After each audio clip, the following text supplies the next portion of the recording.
Troisième et dernière partie de l'Africa Newsroom. Nous sommes toujours en compagnie de Lionel Boko, professeur, de nos éditorialistes Malika Char et Jean-Marie Bitomo.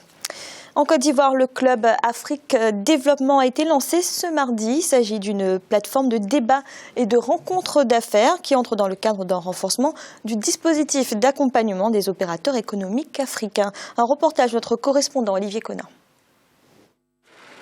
Un club pour fédérer et pérenniser les échanges entre opérateurs économiques africains existe désormais.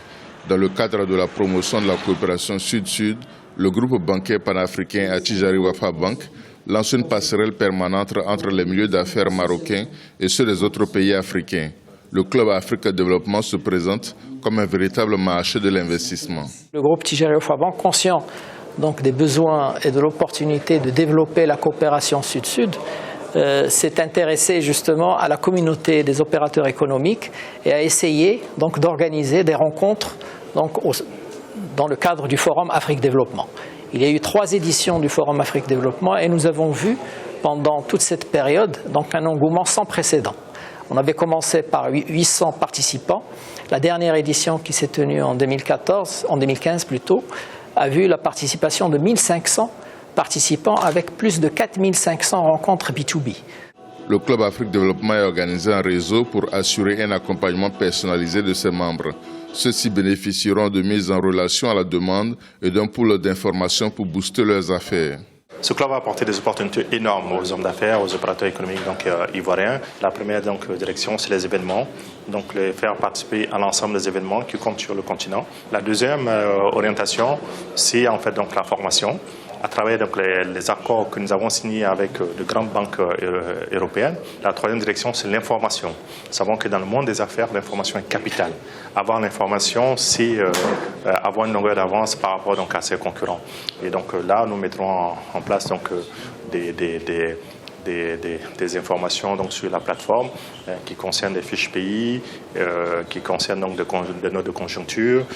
Les membres du Club Afrique Développement bénéficieront de formations managériales et opérationnelles assurées par des experts locaux et internationaux. Après la Côte d'Ivoire, plusieurs pays d'Afrique verront l'implantation du Club Afrique Développement. Malik, que pensez-vous de ce concept d'accompagnement des opérateurs économiques africains par un groupe bancaire, lui-même africain, marocain? C'est une très bonne chose de permettre aux opérateurs économiques de se rencontrer, de partager certaines expériences, mais surtout justement permettre à ces opérateurs africains d'y voir plus clair sur les marchés, notamment en Afrique subsaharienne. Donc c'est une très bonne chose. La banque marocaine Attijari Wafa Bank est une banque reconnue. Je pense qu'elle essaie aussi d'avoir une meilleure visibilité, d'avoir un renom sur le continent. C'est une bonne chose. Je pense qu'on a en Afrique un problème justement de concertation de ce type-là. Et c'est très bien de permettre à des opérateurs de se voir et justement d'aborder des opportunités d'investissement, de collaboration. Il y a souvent des sommets qui sont organisés aux 4 coins de l'Afrique, mais qui ne débouchent pas sur grand-chose, alors que là, il y a vraiment des choses qui sont abordées comme le volet de la formation, le volet juridique, pour accompagner justement ces investisseurs. Donc là, je dirais chapeau à cette banque-là qui est en pleine expansion en Afrique subsaharienne et qui a le mérite au moins d'essayer de se diversifier, faire du profit certes, mais aussi d'améliorer le climat des affaires, c'est très important. Nous avons ce problème en Afrique qui est majeur, c'est le climat des affaires. Et peut-être qu'une structure de ce genre va améliorer ce domaine-là. Jean-Marie, pour une fois, on est dans du concret. Pour une fois, je dirais qu'on est dans du concret, tout simplement. Pourquoi? Bon, c'est pas étonnant. Bon, moi, ça m'étonne pas tellement. Tout simplement, pourquoi? Parce qu'un pays comme le Maroc a une proximité culturelle, historique avec des pays africains. Donc, cette proximité-là, je parle toujours de ça, si vous voulez, ici. Là, quand vous avez des investisseurs étrangers qui arrivent en Afrique, vous avez la notion de proximité culturelle, historique, psychologique que nous négligeons tout le temps. Dès l'instant que vous avez 2 États qui ont les mêmes préoccupations, si vous voulez, vous créez des synergies qui sont beaucoup plus efficientes et beaucoup plus efficaces parce que vous construisez pour l'efficience et vous pourrez atteindre une efficacité beaucoup plus grande. Donc, Attijari Wafa me semble être, c'est-à-dire ce qu'ils mettent en place, c'est de pouvoir accélérer les échanges entre les différents opérateurs économiques en Afrique et surtout leur fournir de l'information. J'ai entendu quelqu'un dire sur le plateau qu'ils sont en train de mettre en place des fiches pays.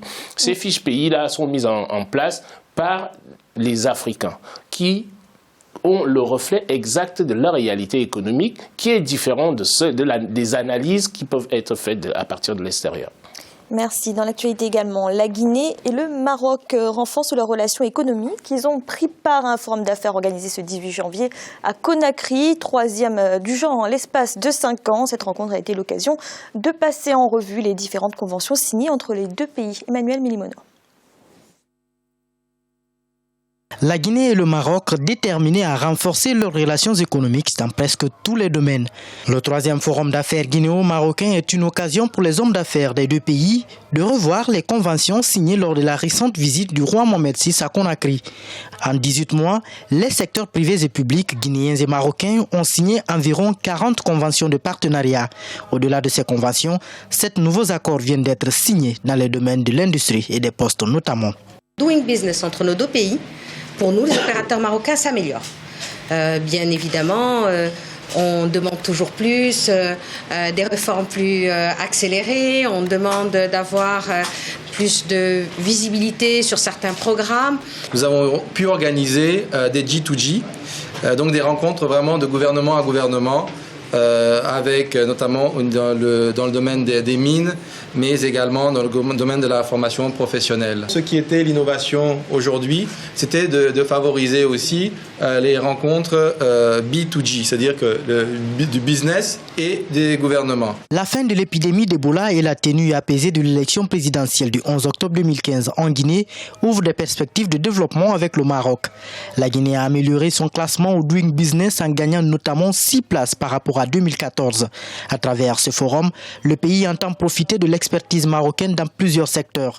Quant aux partenaires marocains, l'objectif est de profiter des potentialités d'investissement qu'offre la Guinée. Aujourd'hui, notre présence témoigne de notre volonté d'investir en Guinée et de collaborer ensemble pour faire profiter nos frères guinéens de notre expérience dans notre secteur du transport public. Ce troisième forum d'affaires Maroc-Guinée a été l'occasion de transformer les intentions d'investissement en projets concrets de coopération entre les secteurs privés et publics des deux pays. Une centaine d'entreprises marocaines et près de 150 hommes d'affaires guinéens ont pris part à cette rencontre.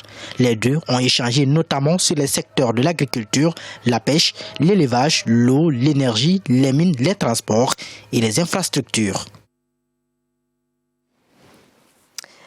Malik, est-ce que ce rapprochement particulier entre le Maroc et la Guinée rend dans la stratégie marocaine-africaine?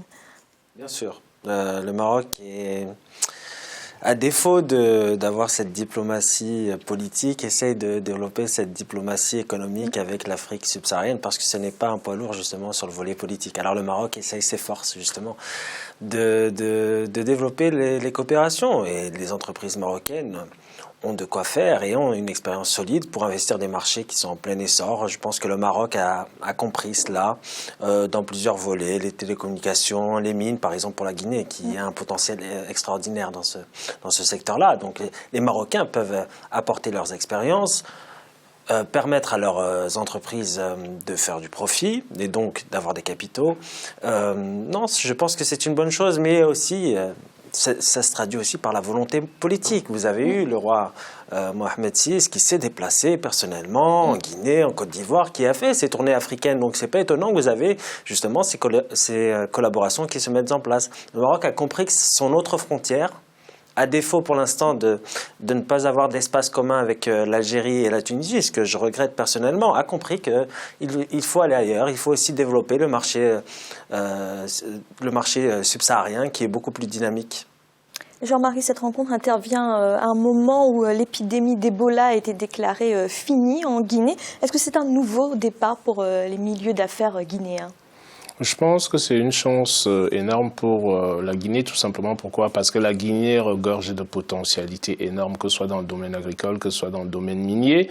Pouvoir poser des coopérations comme celle-là avec un pays qui a quand même une certaine expérience, il ne faut pas oublier que dans tout ce qui est industrie minière, ce ne sont peut-être pas les mêmes matières premières, mais le Maroc a une forte expérience dans tout ce qui est exploitation minière, puisque eux-mêmes, ils sont un des premiers producteurs mondiaux de phosphate. Donc, cette expérience-là, cet échange d'expérience-là, léguée à leurs frères guinéens, elle est nécessaire, tout simplement. Pourquoi? Parce que, et je pense aussi qu'elle se fera à moindre coût que de faire venir, si vous voulez, des investisseurs extérieurs.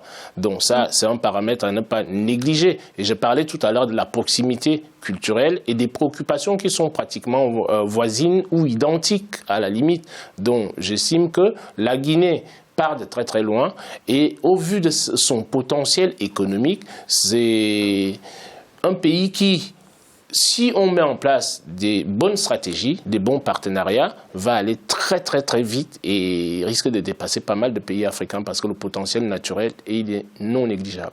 Merci. C'est à présent la fin de cette émission. Demain, retrouvez le 4e volet de cette semaine consacré à l'agro-industrie. Lionel Boko, merci d'avoir accepté notre invitation. Merci à vous, madame. Malik, merci également d'avoir été là. Merci Fanny, un plaisir partagé. Et Jean-Marie, merci. Bonsoir Fanny et bonsoir à tous nos chers téléspectateurs et aux chères téléspectatrices d'Alfred. Et merci à vous de nous avoir suivis. À bientôt dans l'Africa Newsroom.